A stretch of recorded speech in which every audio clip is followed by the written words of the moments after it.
और अगर हमारा बच्चा शादी उसके साथ कर चुका है तो अगर वो हमारी बहू है तो वो आकर 12 दिनों के लिए कम से कम हमारे घर में हमारे बच्चे के कार्य तक के उनको रहना चाहिए था, न कि वो हमारे बच्चे का आया हुआ चेक लेकर उनको चला जाना चाहिए था। लड़की आई और सरकार का दिया 21 लाख रुपए का मुआवजे का चेक लेकर चली गई। अभी आपने जिन्हें सुना वो फ्लाइट लेफ्टिनेंट शुभम कुमार के पिता अमरेंद्र शर्मा हैं। 13 जून को असम के जोरहाट में इंडियन एयरफोर्स की एक फ्लाइट क्रैश हुई थी। इसमें बिहार के जहानाबाद के रहने वाले फ्लाइट लेफ्टिनेंट शुभम की मौत हो गई थी।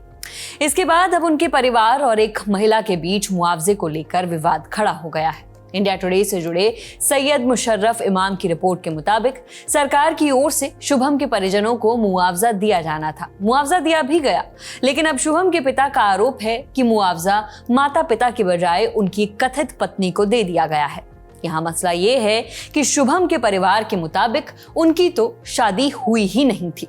परिवार का आरोप है कि शुभम के अंतिम संस्कार के कुछ दिनों बाद 21 लाख रुपए मुआवजे का चेक एक ऐसी महिला को सौंप दिया गया जिससे शुभम की शादी होने वाली थी, हुई नहीं थी। शुभम के परिजनों के अनुसार वे शुभम और उत्तर प्रदेश के आजमगढ़ की रहने वाली श्रेया राय के रिश्ते के बारे में जानते थे। परिवार को इस रिश्ते पर कोई आपत्ति भी नहीं थी और दोनों की शादी के लिए भी सहमति दे दी गई थी, लेकिन अभी शादी हुई नहीं थी। शुभम की दादी के निधन के बाद शादी की योजना कुछ समय के लिए टाल दी गई थी। परिवार का कहना है कि असम विमान दुर्घटना में शुभम की मौत के बाद श्रेया राय उनके पार्थिव शरीर के साथ गांव पहुंची थी और अंतिम संस्कार की सभी रस्मों में शामिल भी रही। उस समय किसी तरह का कोई विवाद सामने नहीं आया था। विवाद तब शुरू हुआ जब शुभम के पिता अमरेंद्र शर्मा को पता चला कि 21 लाख रुपए का मुआवजा पहले ही श्रेया राय को दिया जा चुका है। अमरेंद्र शर्मा का कहना है कि उन्हें इस भुगतान की जानकारी अंतिम संस्कार के बाद मिली। उन्होंने स्थानीय अधिकारियों से संपर्क किया, तब उन्हें बताया गया कि मुआवजे की राशि तो शुभम की पत्नी श्रेया राय को सौंप दी गई है। ये प्राइमरी जानकारी सामने आ रही है कि शुभम और श्रेया की कोर्ट मैरिज हुई थी, लेकिन परिवार को इसकी जानकारी नहीं थी।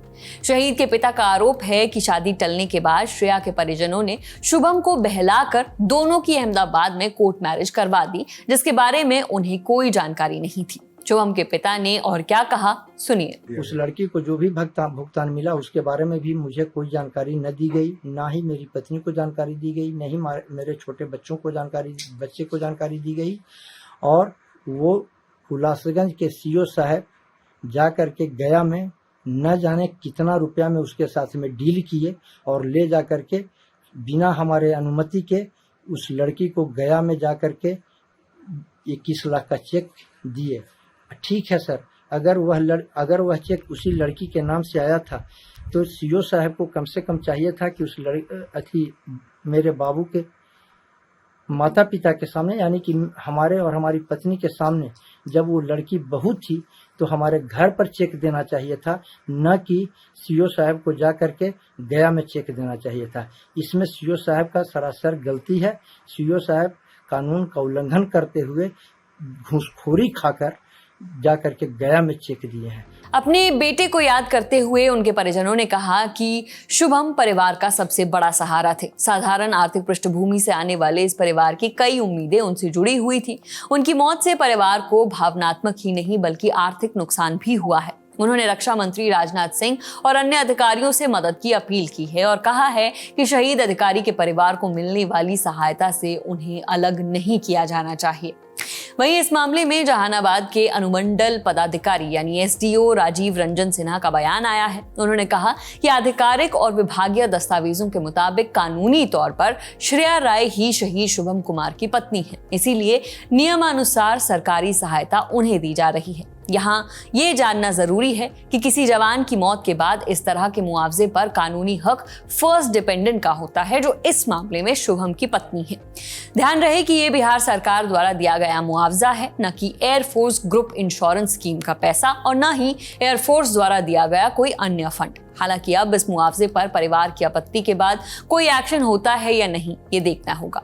फिलहाल इस पूरे विवाद का सबसे बड़ा सवाल यही है कि क्या शुभम कुमार शादीशुदा थे या नहीं। इस समय ये मामला सिर्फ मुआवजे का विवाद ही नहीं रह गया है, बल्कि एक शहीद अधिकारी के निधन के बाद उनके परिवार के दुख, कानूनी अधिकारों और प्रशासनिक प्रक्रिया से जुड़े सवालों का भी विषय बन गया है। फिलहाल खबर में इतना ही। मामले में जो भी अपडेट्स होंगी हम आप तक पहुंचाते रहेंगे। खबर लिखने के लिए, जानकारी जुटाने में हमारी मदद की है हमारी साथी प्रगति पांडे ने।